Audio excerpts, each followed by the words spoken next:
We always strive for more. We always strive for the better, to have more, to have better relationship, to have better job, to have more money, to have better house, better car, right? Then when you see people who are enjoying their life without any of this, and they're still enjoying their life. I also remember my trip to Central African Republic, All right. right? It's one of the poorest and the most dangerous countries in Africa to be, like with the constant rebels. And when I saw that among those people, you turn on the music in a small village, and they just hear the music and they just go out and they dance and they have fun and they smile, you know, they don't need Energy. that much to feel the happiness, to enjoy their life, right?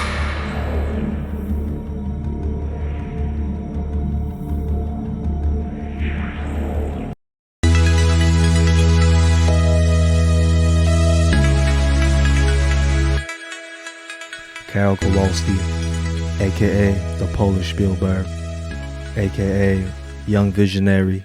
What's good, G? How you doing? Welcome to Beyond the Hustle. Welcome to the podcast. How are you? Great to be here. Yes, sir. Always great to be back in Taipei, Yes, sir. and thank you for invitation to speak with you here. Yes, sir. It's my honor. It's my pleasure. As we know, most people don't know, but I've known you since 2020, I think. Yeah. Since 2020. So we're going on maybe 4 years of building, developing, being creative. I'm going to give you a nice intro a little later. But for the people who don't know, Karol Kowalski is an amazing filmmaker, director, documentarian, now the proud CEO of a new creative agency in Krakow. And you're here in Taipei, Taiwan for a couple of new projects, but we're going to talk a little bit more about some of the projects that we've done, that you've done in the past, and also about some of the elements that kind of make you the artist you are. So once again, thank you for being here, and let me know if there's anything that you want to add to that. Sure. My pleasure. Yes, sir. All right. So first and foremost, on Beyond the Hustle, as you know, we explore a very holistic approach to the ideas of success, abundance, positivity, energy, fulfillment, passion, to name a few. So we hope that through these conversations, we offer our viewers practical insights on wisdom to help them navigate, the intersection of creativity, spirituality, entrepreneurship. And we look for those kind of hidden in plain sight gems that it's the things we all kind of know, but we don't necessarily say out loud. So I think that you're one of the perfect candidates for this kind of conversation, because I feel like the way you live your life and the way you create as an artist is very in tune and very aligned with a lot of those intentions, some of which we spoke about off camera, how to cultivate, and manifest certain ideas, visions, dreams into this reality. So my first question to you is, naturally, as I turn this page, what is your why? What is my why? Yes. Why? You mean in terms of work or In terms of creation, creation? So why I do it? why do you document? Why do Why document? you create films? So yeah, I've been working in creative industry, and to be more specific, in film, since I think around 10 years for now. And I've been doing different kind of genres, different kind of films. So from documentaries, which are in the center of my interest, through advertisements, smaller, bigger commercials, even recently an new animation project. But if you ask me why, I think it's to capture the reality that is around us. So this is, I think, like my primal goal. Even if I don't think about it when I'm shooting the advertisement or commercial, but this is something that brought me to film industry. Is to I would like to capture the moment of the one moment in time, the one moment when I meet some people, individuals who have something interesting to say. Right. Even before actually I started making films, I started taking photos. I loved photography, so I think it's all complementary because what is a photography? It's capturing reality, the world in one frame, right? So this is what I started with documentary, street photography. So I think I'm just curious about the people, about the community around me, about the world, the nature, the city. So I would say this that this is my why.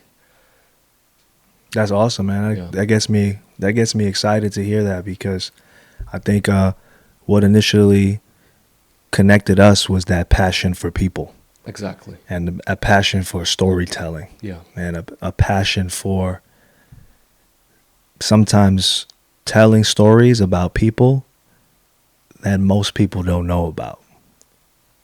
So, what wakes you up? What gets you hyped? yeah. That's I think in the center of if we talk about documentary filmmaking and I think art in general. What you said to tell the stories of the people, tell the stories that other people don't know about.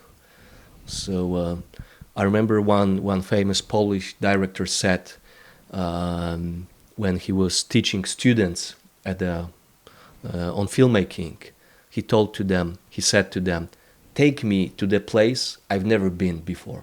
Mm, So I think this greatly summarizes what is in the center of filmmaking. Take me to the place. It doesn't necessarily mean location, but it means a situation.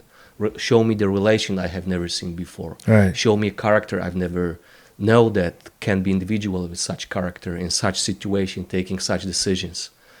So I think this is also this stayed in my mind when I heard this quote. Take me where I haven't been before. That's an awesome Yeah. quote. Why do you think people are so obsessed with the unknown or the new? Why do you think we always want to go somewhere new? Somewhere where we haven't been? That might be in our DNA. That might be in the human nature, right? That we want to explore something that we don't know. That what is known to us, it became with the time mundane, boring, right?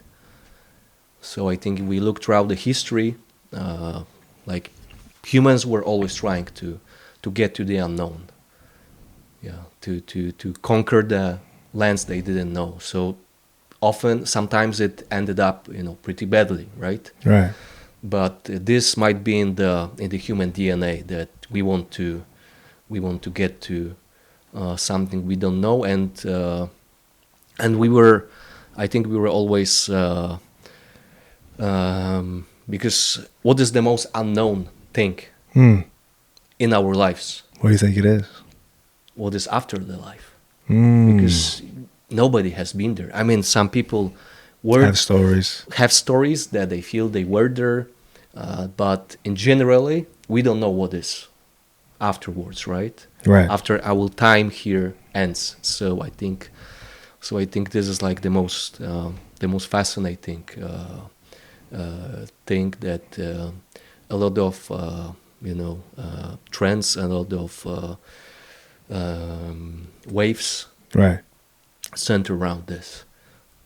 Do you have a theory that you feel drawn to that might most accurately predict what might happen after life or give you a sense of like, that makes sense? Is there a theory that you know or dare I say, a religion or a faith or a belief?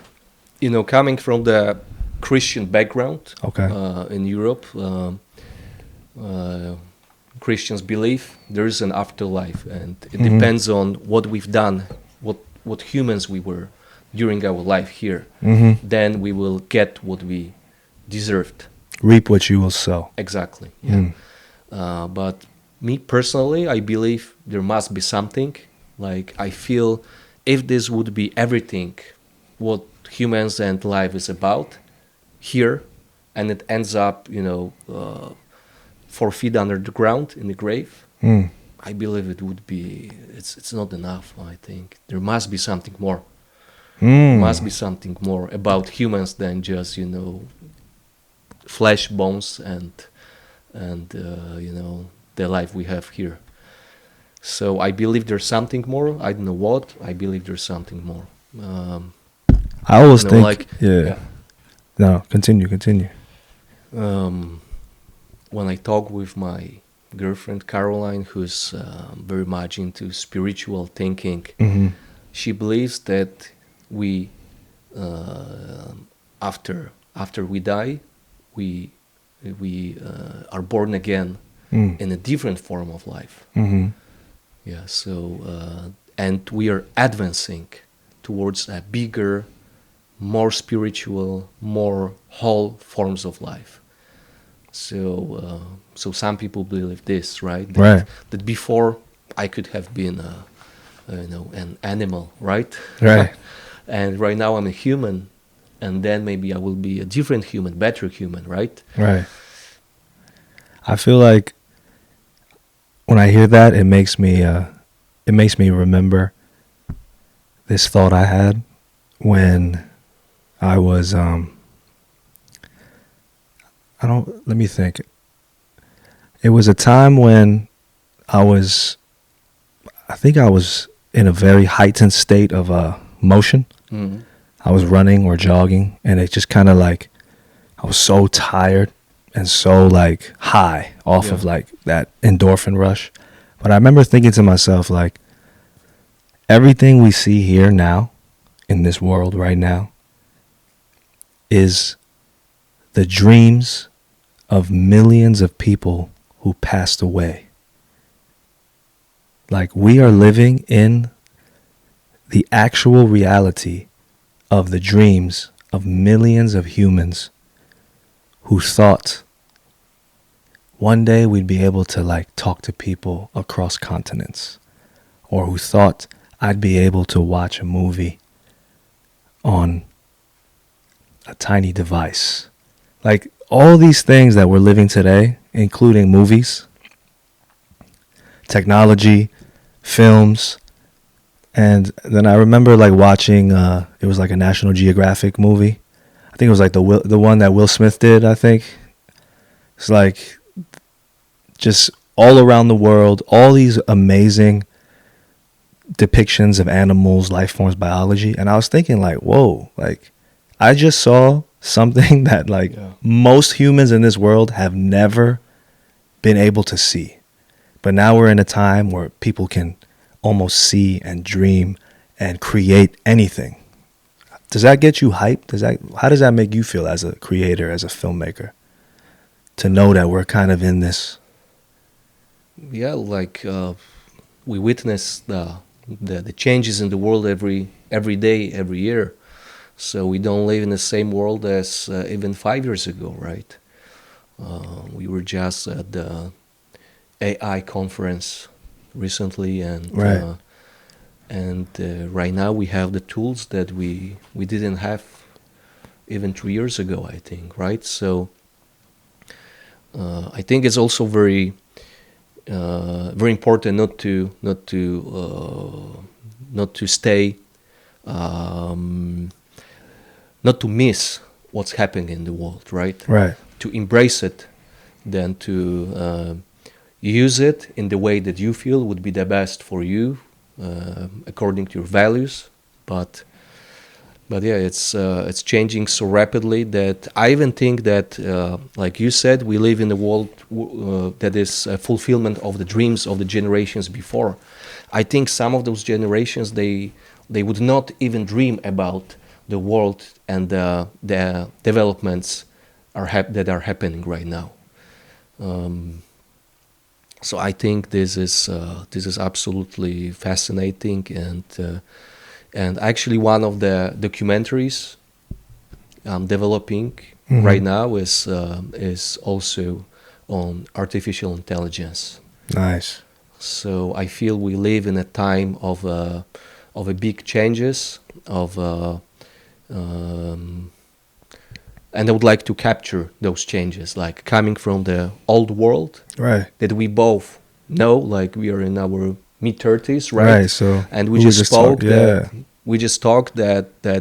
back in the days we had to remember the Phone landline phone numbers. We exactly had to memorize phone numbers. right, and for the next generation, it's unimaginable that you have to memorize phone numbers, right? Because you just type the name you have in Right. the contact book, right? So anyway, we still remember this world, and the new world is coming already. So Right. I would like to capture this moment in This history, this transition. transition. Exactly, yeah.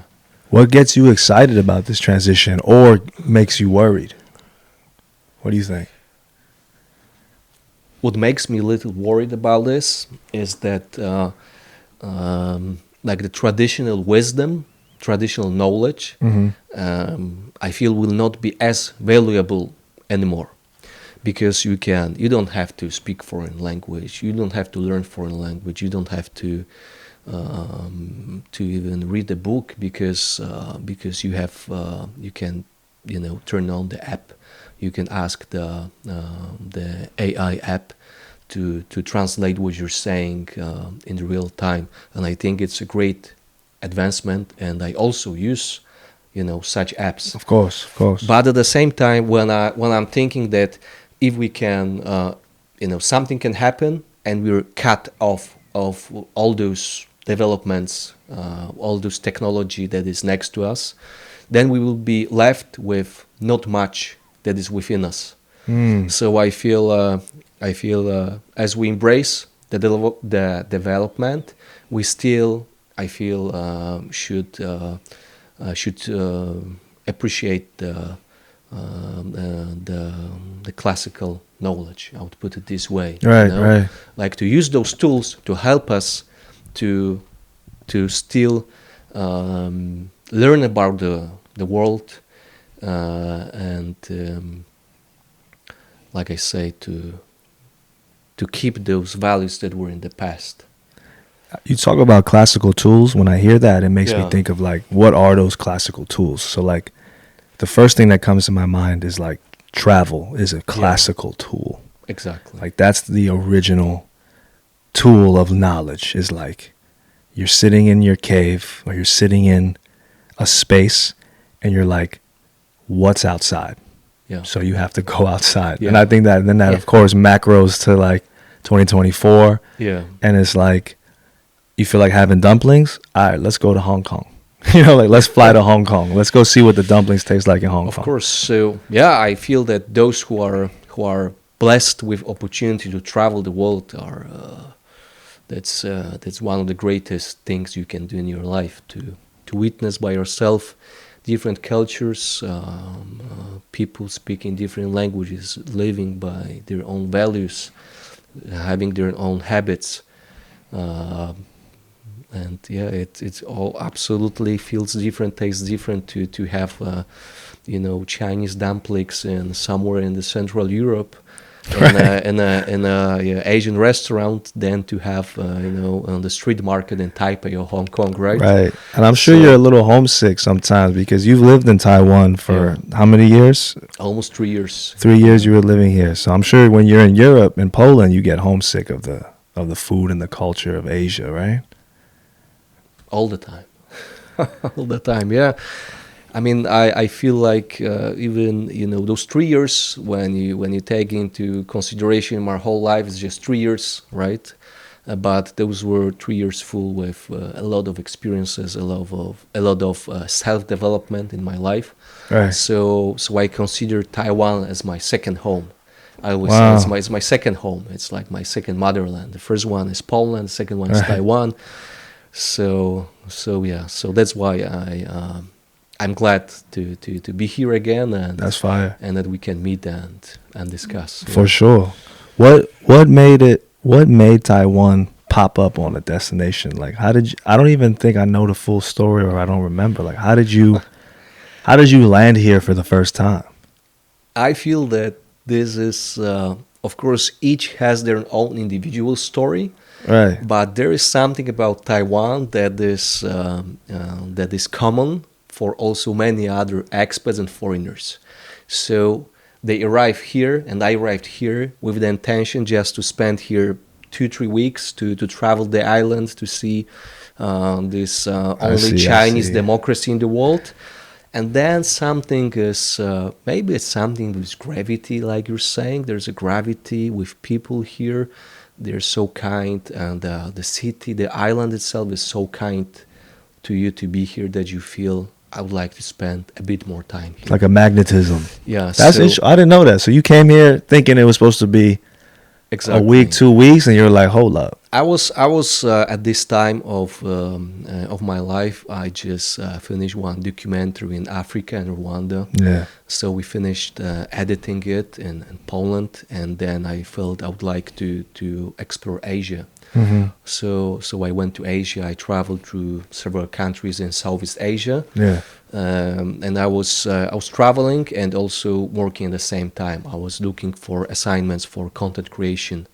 So I spent a few months in Myanmar, which is, by the way, another absolutely fascinating country, like with a very original, genuine culture feeling. So I was in Myanmar. We did a couple of projects there, a couple of short documentaries. Hmm. Then I was in Malaysia, and then after Malaysia, I flew to Taiwan, and Taiwan was supposed to be just a short trip before I wanted to go to U.S., the West Coast, and work there. So That's crazy. yeah, And then you just one thing led to the next, and then exactly. Like I had a friend that I met in Myanmar who had a company here, so I started working with him. I got a visa to stay here for a longer time. I also started learning Chinese at the same time, right. and And then we yeah, linked in like 2020 while the world was ending, and Taiwan absolutely. was the only place open in the world. There's a second thing that happened. That the COVID happened, and Taiwan was one of the best places to be in the world at this time, right? Yeah. Yeah. So I remember all my friends who were watching, what my content. That I'm among the people. I'm creating content. I'm also, going out, meeting with friends, and they were saying, "Why you're not obeying the rules, the lockdown rules?" I say there are not restrictions like this here in Taiwan. So I think, That was a crazy time. yeah, we were lucky to be here, and yeah, and it all came down to experiencing very one of a kind community that gathered here.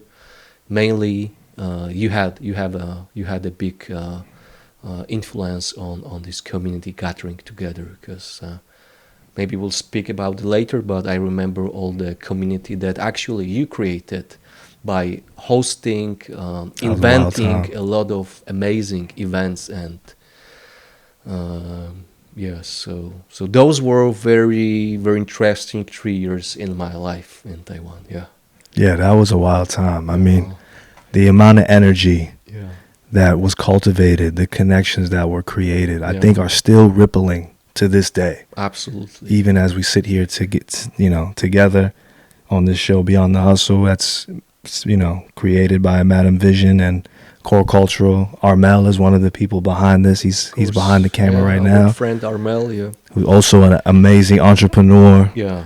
hustler, Yeah. just overall, restaurateur, and now owns a creative agency. We met him at that time too. So that's Absolutely. So many people from different walks of life, but I think what all those people had in common, that gathered around the community you created, were uh, they had idea for themselves. They right. had they were, and they also were bold to move on, to develop. to go after their ideas, their passions, their visions. So it created such a melting pot Right. of so many, creative artists, so many young emerging entrepreneurs, musicians, whoever else was there. But yeah, I remember this energy that was there, that you just wanted to be here, you wanted to be part of this community Yeah, that's that fire. you were creating there. That's fire. Yeah. What do you think it is about energy? Let's talk about energy since you're emphasizing that. What is it about energy that like drives creativity from your perspective? Why is it something that we seek as people? Why are we hungry for that positive energy? What do you think, Hal? I think it's also connected with the intentions you have. Like once you feel that one have good intentions, you're coming close to know this person. Like people with good intentions, people with creative energy, people who want um, to make their dreams happen, they're they're coming together. There's something about this gravity between them.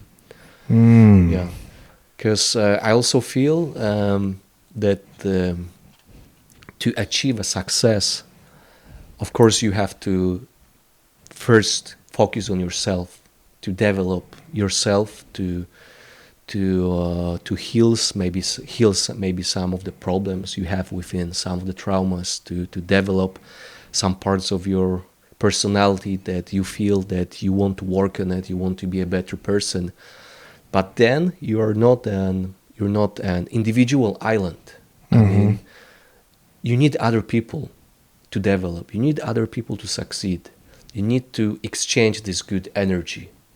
That's what I feel, and I think this also what not only brings you closer to your you succeeding in life, but this also brings joy in your life, because Facts. that's different to celebrate the success by yourself. Right. And when you can celebrate success with your best friends, with your friends, what else better can happen to you, right? It Right. tastes different, right? When you can Right. share the good that's happening in your life with other people. Right. Yeah, and also 100%. I'm still learning this. Yeah. Same. I'm speaking about this, but I'm still learning this, because each of us have this. I feel this element of selfishness, that I want to capture the most of this success just for myself, Right. to That's a make human most of. nature thing too, That's the right? That's human the ego, nature. right? Ego. That's the primal. I think survival. Mechanism hardwired. Yeah, but then you feel, yeah, I want to have most of this for myself, but would it bring more good for me and for people around me if I share it? And would I be more feeling more fulfillment within my life if I share this good with other people? And that's why we talk about abundance. Like what is the concept of abundance to you? For me, it's that the pie is big enough. There's Hmm. there's no limit to how much can be shared. Right? So Yeah. it's like abundance really means like you're never going hungry. You have an unlimited amount of food. You always have some place to live. You always have a roof over your head. And you don't have to worry about fighting, killing, stepping on each other, crabs in a barrel, right? It's like I know abundance is like it's a fun positive term, but it means we have to face a lot of the dark elements of human nature. But like, what does abundance mean to you in that regard? Yeah, I think what I think goes also along what you said, that it's we live in this world together, right? So we should share the good things, and it also, what is abundance for me, I feel it's this. Well, you got me. It's a difficult question, man. No, I mean it's Yeah. I think it's a concept that I mean, you're happy with different aspects of your life. right. Yeah, I mean, you're happy with your personal life, your relationship, your friendships, right? You're glad with the work you're doing. This is also, I think, extremely important, and I feel very very lucky that I can do the work, which most of it I enjoy doing. Right. And also you can get to travel, you can get to fulfill your passions, right? So abundance, you have resources, different resources to fulfill what your needs, right? I don't only mean financial resources, I mean like interpersonal resources. Yeah. And what you said, that there's a lot of also dark energy in the world coming, like regarding the abundance. We can talk about the greed, right? Mm.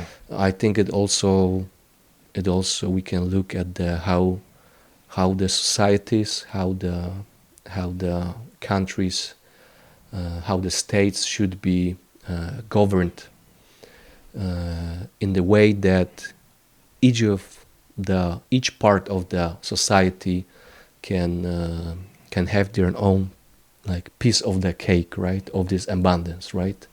Right. Yeah. I You've also I also like I didn't say it before. Before I went to visual arts. I studied economics. So like economy, the social sciences. This is mm. also something that is in my interest. Wow. Yeah. So I feel that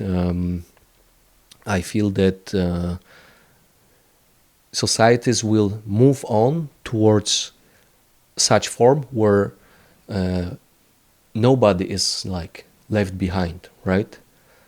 Because I feel there's also this saying that the chain is as strong as the weakest link in this chain. That's definitely true. Yeah. So I feel that if in the society there's a big number of people who are left alone, who are without perspectives, who are without opportunities, then no matter how many successful people would be in this society and this society in general, I feel it will. You cannot say that the society as a whole achieved success if there's a big portion of people who are left behind. Which we are in this current state now, which is again like gratitude for the fact that we can have this conversation. Yeah. Because I talk to you on camera because we've had a lot of deep conversations off camera in regards to like travel, Yeah. documentaries, and especially society and people. For some reason, when we speak about this, you kind of remind me of like what happened to Anthony Bourdain, where here you have a man who's almost cultivated so much abundance in his life, traveling unlimited, eating the food all around, but he was going to realities where he was face to face with people who had literally nothing. So here we are sitting, studio in Taiwan. There's so much to be grateful for, happy for, appreciative about. But there is worlds at this very moment that are so different than our own world. And I think you as a documentarian are always in the middle of that. You're kind of in between an audience that wants to see the other side and with people who are like, you said you've been to Rwanda, Myanmar. So I know you've been in encounter with people who literally have nothing. And what is that experience like for you? Kind of being in between those worlds. I think it mainly opens your mind to you look at the life from a different perspective, and it might sound very very cheap, but when you look at the life from look at how people live from different perspectives, then you appreciate more your life and things you already have. Like we always strive for more. We always strive for the better, to have more, to have better relationship, to have better job, to have more money, to have better house, better car, right? But then when you see people who are enjoying their life without any of this, and they're still enjoying their life. Like I also remember my trip to Central African Republic, All right. right? And so that's one of the poorest and the most dangerous countries in Africa to be, like with a constant rebels. Right. Yeah, and when I saw that among those people, Central Africans, you turn on the music in a small village, and they just hear the music, and they just go out, and they dance, and they have fun, and they smile, you know? They don't need that Energy. much to feel the happiness, to enjoy their life, right? And then you look in the developed countries, Right. right? You look at the people who are working,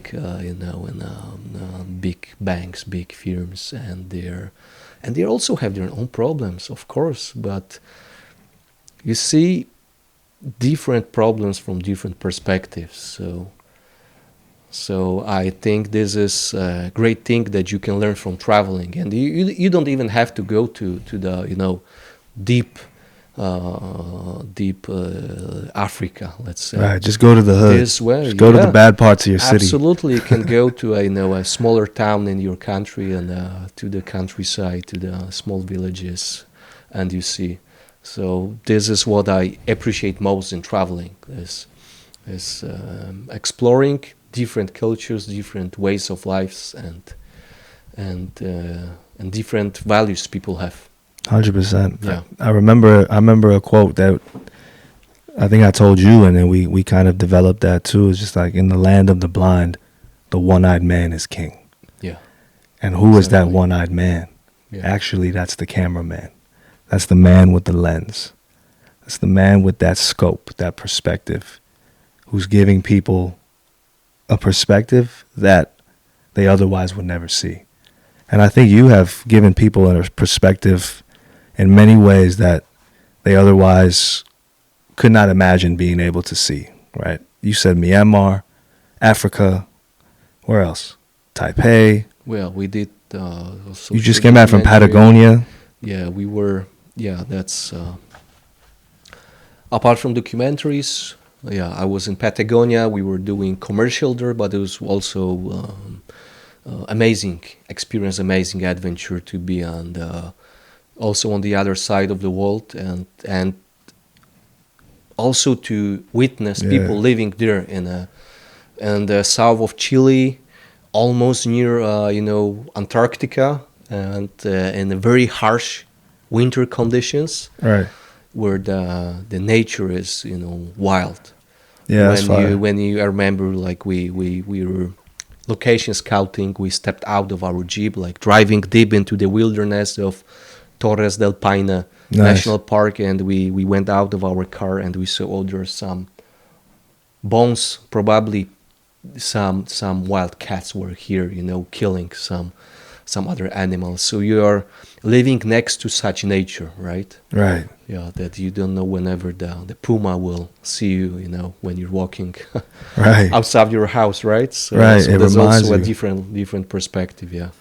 Do you have any mentors, teachers, role models that you feel like you emulate or you strive to be like, or is this desire to document, explore, travel, create films, like, where does that come from? Is it from a character you've seen, or is it self-generated? I think it's both. Like I have some people I really admire, Right. and those are both people that I met personally throughout my life, and they have this character that I admire, and I also think about. They inspire me. So Right. so I have people who inspire me to be a better person in terms of my character, but also, of course, the work I'm doing. And there also are filmmakers, documentary filmmakers, photographers who inspire me in terms of my work, right? Can you discuss the importance of breaking free from societal norms and embracing unconventional paths to success? Because I feel like you have went against the grain. You know, you do things that maybe someone normally might not do. So like, let's talk about that concept a little bit. Yeah, yeah. We all live in certain society rules, right? And Right. we have to obey to most of those rules. But I think if you want to create something outstanding, you got to go against the waves. Right. Go against the waves, and because, like you say, like in order even to catch the wave, first you have to break through them. You know, Gotta to swim get to through this those. certain point to catch the big wave, right? Yeah, you have to swim towards the deeper water. Yeah. That's I think the concept that you speak also often, We talk right? about that all We the talk about time, all the man. You time. got to Yeah, go into those deep, scary waters. exactly. Everything in your gut is telling you, "Damn, I shouldn't be out here." But there's something that's like, "Nah, but if I catch that wave, though, Absolutely. yeah, you know that vibe." Yeah, yeah. So sometimes, I remember my trip to Central Africa. We already mentioned this Yeah. country. Maybe if I knew that much about this country, I wouldn't be that brave. I mean, I would be a little more afraid to go there. I went there. Some people were telling me, it's not a stable place, it's not a safe place. But I thought I want to see it. There are still people living there. There are flights going there. So Right. why not to take this opportunity? I had a great contact there. One missionary who worked there since a long time. He invited me to join him to witness his work. So yeah. Sometimes I think it's go You go against that. go against that, Yeah. and if you have, there's this also. I think there's this thing. If you think about traveling, if you think about going to certain place, don't think about it anymore. Just go. Yeah. Just go. Don't leave it just in a area of thinking, pondering too much. Just go. Where does You that can never go wrong if you just go there. 100%? Yeah. Where does that who instilled that in you? Where does that come from? Like, were you always like that as a kid? Yeah, I remember I was always curious of different countries, different cultures. That's dope. At those times where I was a kid. Yeah, I also remember my father was once to Africa, once to Asia. Wow. There were short trips, but I remember he brought to me each time he brought some gift, something special, like some. Wow. I remember some fruit from Africa that was impossible to buy in Poland at this time. Right. Right now we can buy any fruit from any part of the world, right? Right. But I think this might also inspire me a bit. But later, yeah, I always loved watching movies from different cultures. Wow. I was always interested in something that is more far away. I like to hear things like that because I'm very curious about manifestation. Yeah. I'm very curious about imagination turning real. I think, how would you define manifestation before I say what I'm about to say? What's your definition of manifestation? Yeah, it's manifestation as to. I think what I said. It's of course thinking about something, but Right. do not leave this just in the area of thinking. Take Right. actions. Talk with people about what is your goal, about what is your idea, right? Right. Talk with the right people, read the right articles, books, watch the right videos, films that center around that are close to the topic of your idea, right? So surround yourself with tools, with people who can help you with Right. this, and you will succeed for sure. Right. If your intentions are good, clear, if you're honest with yourself and with other people, you will succeed in it. 100%. Yeah. The reason why I asked that too is I think it's interesting that you said that your father went to Africa and Yeah. brought back little items. When I was young, there was an album book also from my father from his time in Taiwan. Black and white, maybe like 100 or so photos in the album. This is like maybe, I was born 1989, so this is like early 90s. Imagine, no Instagram, no nothing. For everybody now who can't imagine a time before the internet, all you had was photo albums, right? Physical photos. And I remember looking at those photos in the album and having those imaginations or those wonderments of like, damn, like, where is this? This is crazy. What the things that, my father has seen. Of course, it sounds cliche, but these are real things. Like, it makes me think about what intention is and what manifestation is, because are some of the things that you manifest today actually subconscious? Are you following your father's footsteps without even realizing it? I had that realization even being here in Taiwan, like, holy shit. The dreams or the intentions I had as a young kid looking through that photo album, 20 years later, I manifested. Amazing. So it's like, Yep. but that's just one tiny example. Yeah. I'm sure that people have all kinds of examples. You have examples. Because I find that interesting that you saw your father giving you something from Africa, and you looked at that thing and was like, I'm going to go to Africa one day. But then you did it. So it's like, are those things you recognize on a day-to-day basis? I think you recognize. I believe you recognize such things when the time passes, and you look at your past from a perspective, because I'm not sure whether when I was a little kid and I got those little gifts from Africa from my dad. Yeah, neither was I. I was thinking, oh, I had to go to Africa one day. No, but maybe it stayed somewhere in my subconscious mind. Yeah. That's interesting. Because, my question here too is like, is there a deeper meaning or reason to your journey, your practice, or your artistry? Do you feel like there's a deeper meaning to it?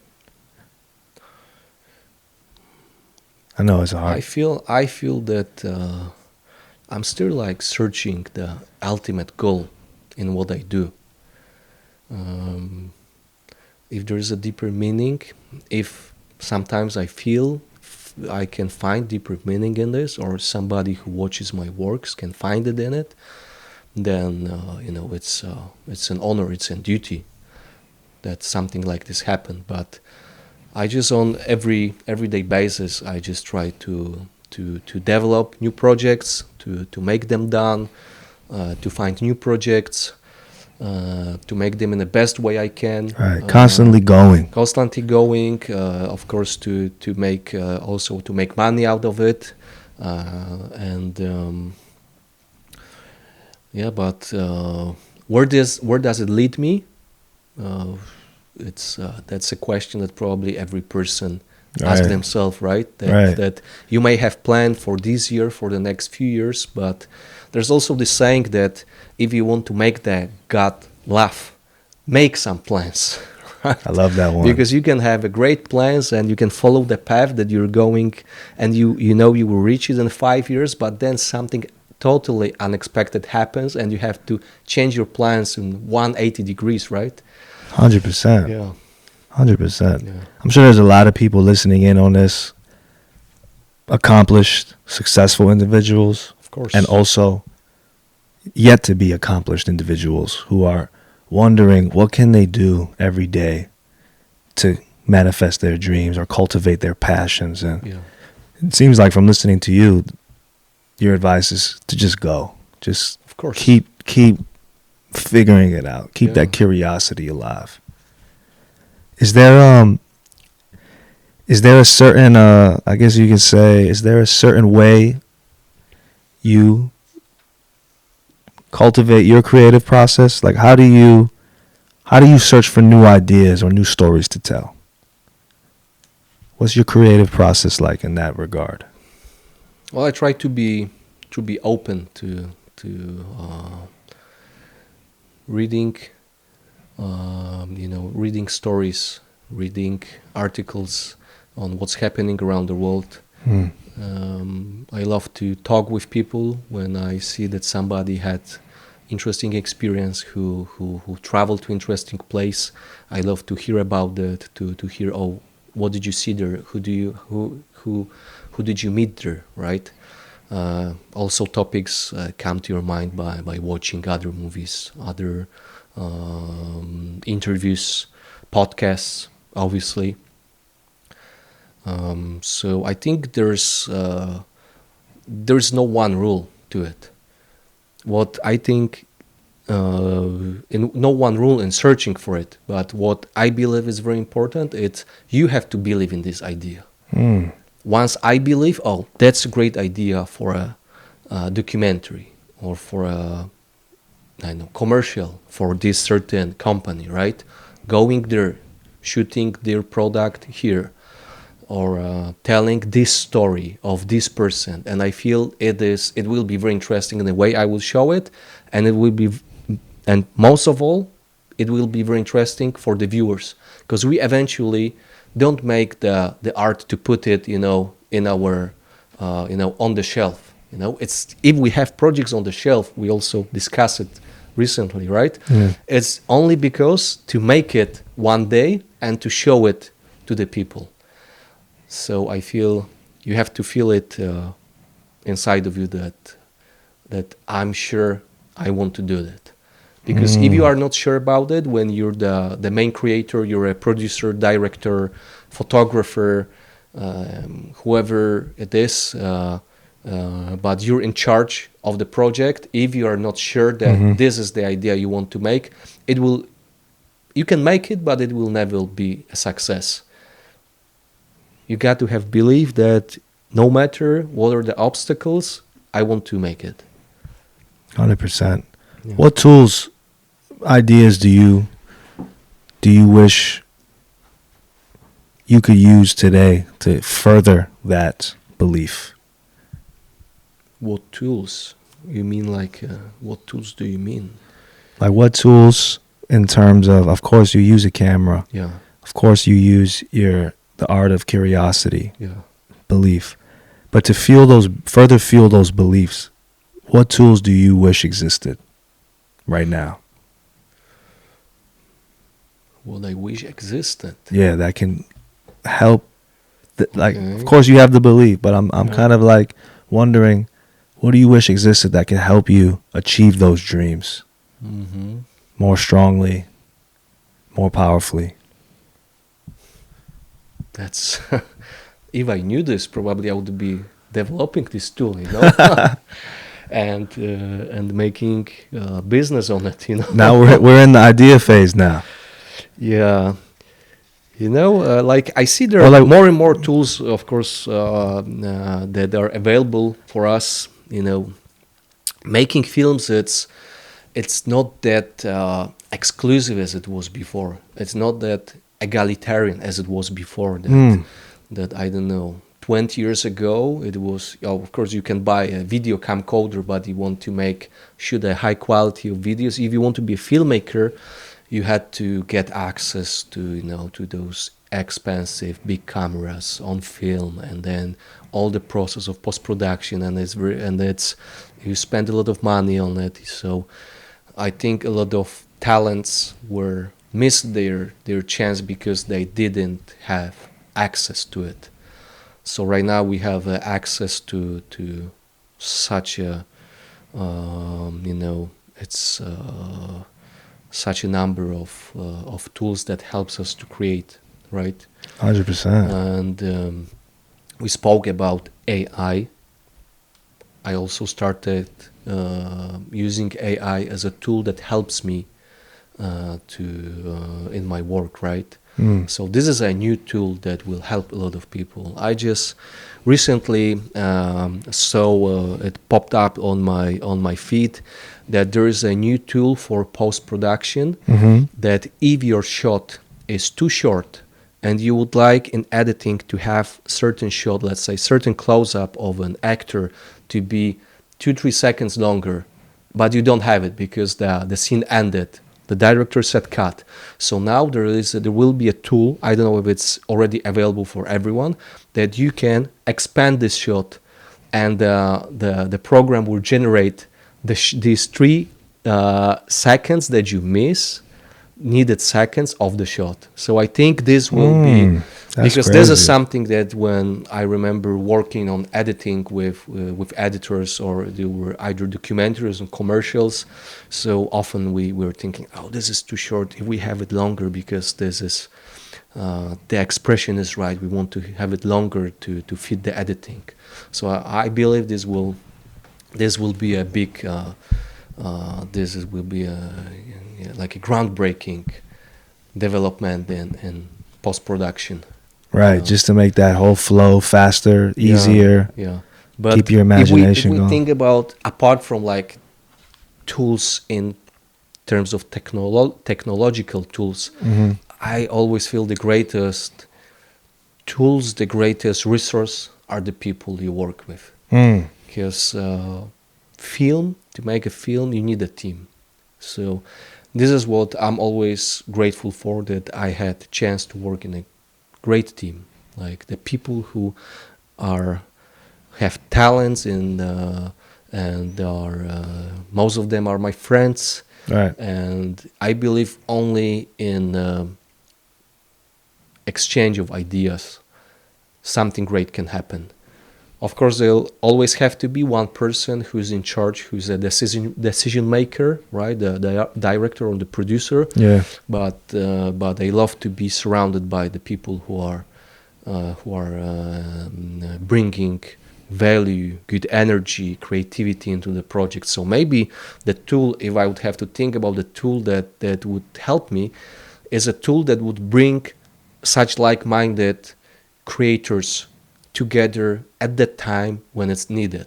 Let's say I'm shooting a commercial, Hmm. uh, in like I said, we did commercial in Patagonia, in Chile, so Right. in a very remote place. And who will be available there at this time for that fee, right? And on that project. And so the tool that will help me quickly get in touch with people, for example, who are there in Chile or any other country, and they can travel to my location for the time of the shoot, right? Like a Tinder for creatives.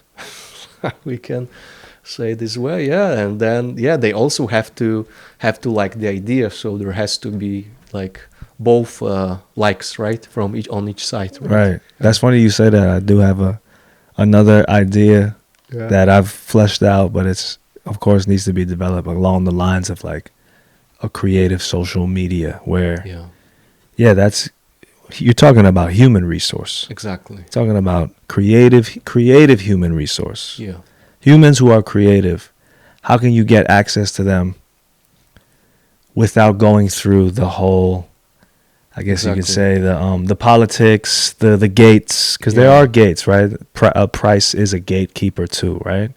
Price, sometimes there's a language barrier Right. when we, in terms of projects shoot that are shoot internationally. Yeah, so Let's talk about creativity though. How do you define creativity, and how do you value it? mm, creativity. Yeah, I value it very much. Creativity. I feel you don't need to be perfect. You don't need to be the best in what you do to be a very creative person. Hmm. I think ones can have like the uh, all the knowledge on one aspect, right? They can know how to light the scene beautifully in terms of artistic and technical ways. But if they are not creative, if they are not flexible to the changing conditions on the set, uh, I think their knowledge would not be as valuable as somebody who maybe doesn't have that perfect knowledge on each aspect, but is Hmm. creative. So maybe creativity is is coming up with solutions when it's needed, in certain circumstances, right? Solutions that are helping to succeed in the project. Right. Yeah. Do you think that, in your experience, when it comes to coming up with certain solutions at the right time, Yeah. do you think that those? Well, give me an example of that in your experience. Like, was there a time where your back was against the wall, Hmm. problems are piling up, deadlines are piling up, or whatnot? Hmm. How did creativity help you solve that? What kind of mindset were you in? For sure, there were situations like this because in every project, every production, there's something, even if it's planned perfectly, that will not work out. Right. You know? So let's like we mentioned already a few times, the production we did, the commercial and Torres del Paine in the Patagonia wilderness, right? So each day to get to the national park, because we couldn't sleep in the national park, so we were sleeping in a town, Puerto Natales, that is near the national park. But each day to get on set, to get to the location, we had to drive 2 hours through a very rough road, right? So we had those two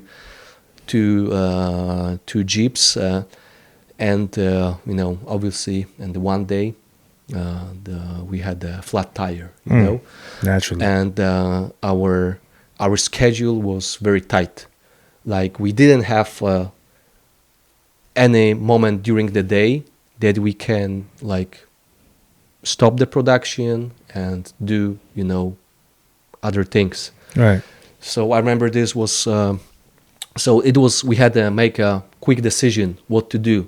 So we decided that the half of the team, they keep on shooting. We changed the schedule. I mean, we decided to shoot first the shootings that we planned in a best way, because not whole team is needed there, so they went shooting, and the rest of the team went back to the town to change the tire. And Damn. it was a national day in Chile. It was a day where people were not at work. Damn. So we also had to search for we had no idea where will be a person, a mechanic who will help us to fix this tire, right? Damn. Worst case, worst time. Yeah, but luckily, on our team there was a girl. She was my sister. She's my sister. She was our assistant, who spoke Spanish, because most of the people in the town, they didn't speak English. I don't speak Spanish, and she spoke Spanish. And thanks to that, like literally knocking on one door, speaking Spanish, we get to know where in the town there can be somebody who can help us fix this tire. So we went there. The guy just came back home. He opened his garage for us. He helped us fix it. Wow. And then I could get back on the set to join the team again. So this is one thing that comes to my mind, that thanks to we had a person who was speaking Spanish, helped us to not to lose the whole day, because every hour costs of production costs during the production day, right? Would you call that luck? Was that lucky, or was that? Maybe this is also something that is coming to creativity, that once you have creative people, this is also what I was thinking, that when we bring her on our team, we are in a Spanish speaking country, it would be good to have a Spanish speaking person on our team, right? Some preparation there. Yeah.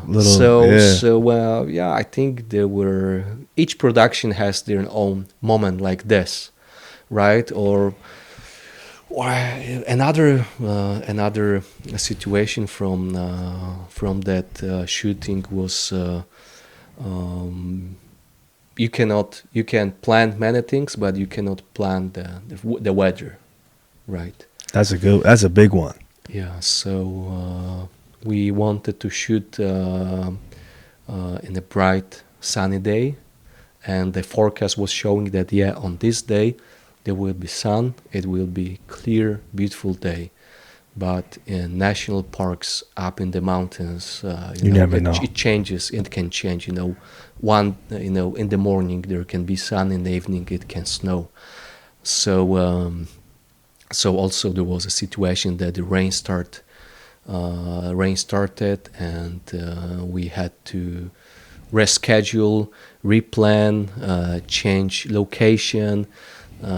So it also required a lot of creativity to think about, okay, right now we cannot shoot here because of the rain, but the rain can look good in a different location. It can actually bring more value to the shoot that we have seen in the rain in different locations. So let's first go there and do this this scene that we planned before but we couldn't do because of the rain. Let's squeeze it into the next day, right? So Improvisation, yep, adaptability. yep, I feel like as we kind of go towards this path, we're also talking about, like you mentioned, AI, but we're also yeah, talking about these human centric versus tech centric abilities, yeah, and the human ability to creatively problem solve on the fly, on the go, figure things out in the moment. Do you think this is something that AI will be able to do one day? Or do you think, no, it will not be able to touch the human ability to adapt? I recently read a book which title is conceptual thinking, contextual thinking. That's our greatest advantage when it comes to rivalry between humans and the AI. That we can put the problems into the context, right? That we can look at the things from a bigger picture, right? So I believe there are some human abilities that will not be possible to replace them by the technology. Right. And you had a great question, I remember, at the AI conference, Yeah. which is like the driving question for the documentary.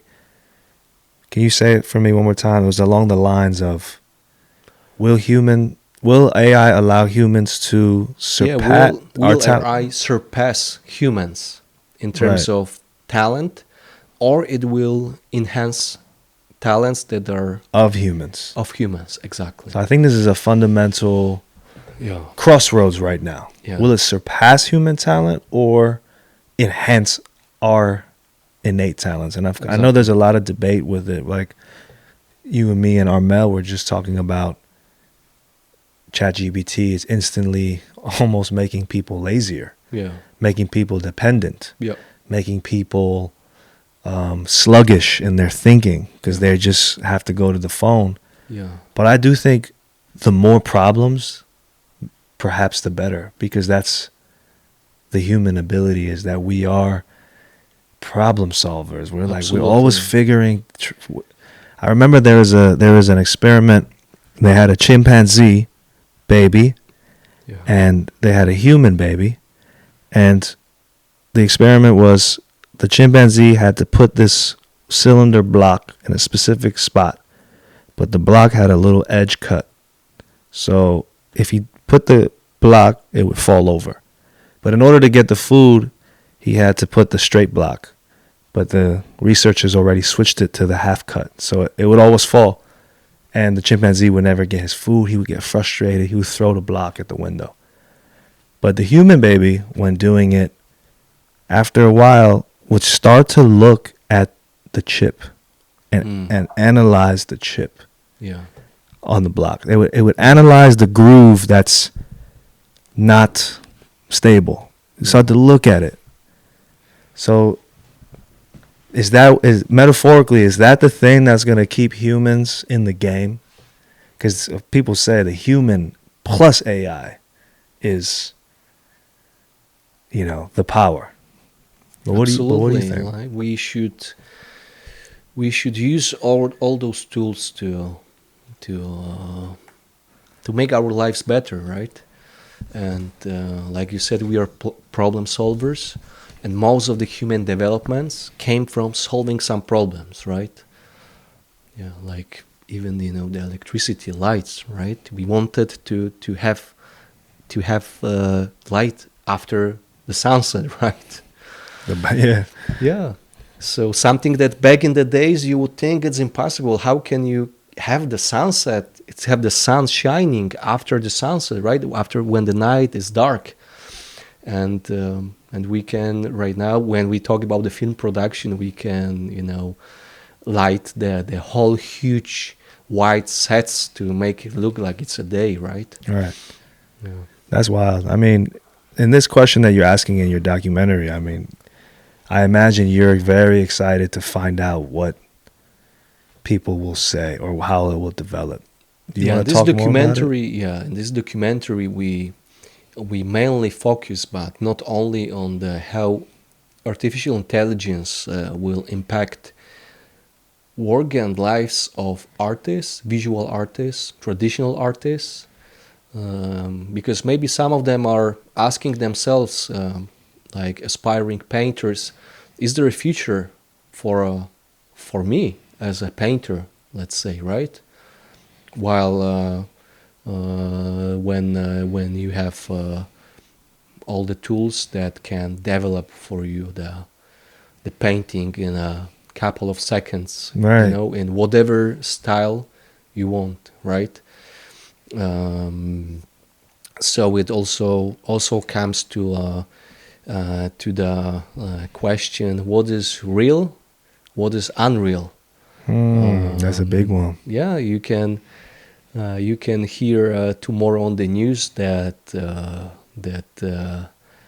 some works of one of famous painters were discovered. The works that we didn't knew before they existed, right? But today you will never know whether they are real works, authors of works, paintings, created in a style of such painter based on his previous paintings, That's right? kind of interesting. And you're Yeah, kind of talking about like people who haven't been born yet. So like yeah, 2 generations from now, yeah, 3 generations from now, if the art history gets kind of mixed up with AI history pieces. I remember you mentioned something like, let's say an AI has the style of Van Gogh, exactly. right? 100 years from now, somebody creates new paintings using AI and then claims that we've discovered a box of unseen Van Goghs. Absolutely. How will that public Yeah, know the difference? yeah. So then, So what yeah, will have actual value at that time? Is it that value that this painting was created by such painter, or the value will be how it influences me, what it brings inside of me, what emotions it brings up, right? So because in art in generally, it eventually comes down to this: does it generates emotions, feelings in you, right? right, Yeah. right. Anything that you're excited about in terms of this project? Is there something you're like really excited to learn? Well, I don't want to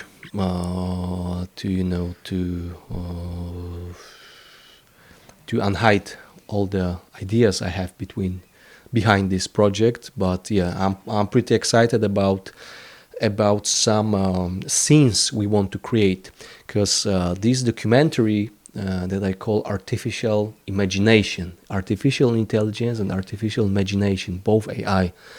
We want it to be both in the style of documentary, but also mockumentary. Because mockument, it's more like directed documentary that it's supposed to look like documentary. Because, like I mentioned, Hmm. uh, AI brings us a lot of questions about whether this is real or not, and we want to play with the viewer with our film. The same that some scenes he might think that's a real documentary, that's what really happened, but then he will get to Yeah, know that's that not fascinating. everything was real what we showed here. Well, and that of course asks us kind of as a whole what the nature of reality is like. Do you think we're living in a simulation? Do you think this is when we talk about reality? Do you think You this is know, some kind there. of fabric of a larger master programmer? What's your belief in terms of like? You mean like Truman Show? Right, you remember the Truman Show? Uh, I still believe we live in a reality, although there are a lot of Truman Show Moments. moments in our life for sure. That is a wild realization, is that we're entering a Yeah, world, higher surveillance. Of course, you're a documentarian yeah, filmmaker, but the dark side of filming technology is surveillance technology. yeah, yeah. Maybe they're just the first to implement it on such a big scale, but we may experience it in also in the other parts of the world. So this might be a, a moment where we can rethink whether we want to we want this to happen not only in China but also in different countries. Right. Before we kind of, slowly sign off, Yep. any words of advice, encouragement to young filmmakers, creators who are pursuing the stories that they are passionate about? I feel that I'm also in the early stage than in the finish line, right? Right, And right. I There is feel no. there are like mm, people with more longer experience that can give better advices. But what I can say is something that I think I already said before is uh, if you feel certain topic, if you feel certain idea, uh, if you believe in it, if you feel it will succeed, it will bring you closer to your goal, then go after it. Like if you have this feeling, go for it. Do this project, travel there, take this photo, film this scene, right? Don't be afraid about should I do it or no. If you feel you have to do it, then do it. 100%. I think we can end that on that. That's exactly like Yeah. a line I've always lived by. Life either shrinks or Uh-huh. expands based on your courage. And maybe when it comes to documentary filmmaking, this is not what I came up with, but I think it's also worth to share that if you shoot people, if you talk with them, film interviews with them, Hmm. they are giving you some insight into their life, their soul, their mind. You have to respect it. You have to treat your characters with respect. You have to treat the actors in your film, the protagonists in your documentary with respect. They are not just protagonists in the movie production. They are real humans, right? Because Right, sometimes we tend to treat them as tools, as right. models, That's important. actors in our production, right? But they're human beings, so That's don't forget important. about it. 100%. Yeah, Me and Armel were just joking about how as ChatGPT gets yeah, stronger, yeah, that humans or some humans, maybe some humans that we even know, start prompting humans. yeah, And they forget yeah. that they're humans, that they're people. So we're joking about like, yo, I'm unpromptable. You can't prompt me.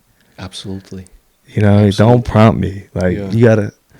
I mean, from an artist to artist, if you yeah, can't be prompt, what if you shouldn't prompt people? Don't prompt people, but what should you do? Respect them, absolutely. right? Yeah, absolutely. That's fire. Thank you for your time, Carol. Thank you, thank Thank you you. for your wisdom. I know you're young. You feel like you're just starting, but you've accomplished so much. I know you don't give yourself much credit because you're super humble. But for the people at home, if you haven't seen his work, go to Montana Creative, search Karol Kowalski, see some of his documentaries in Africa, in Myanmar, in Taipei, Taiwan.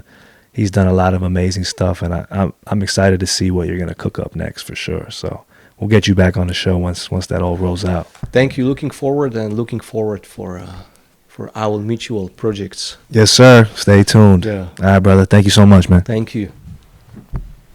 My G.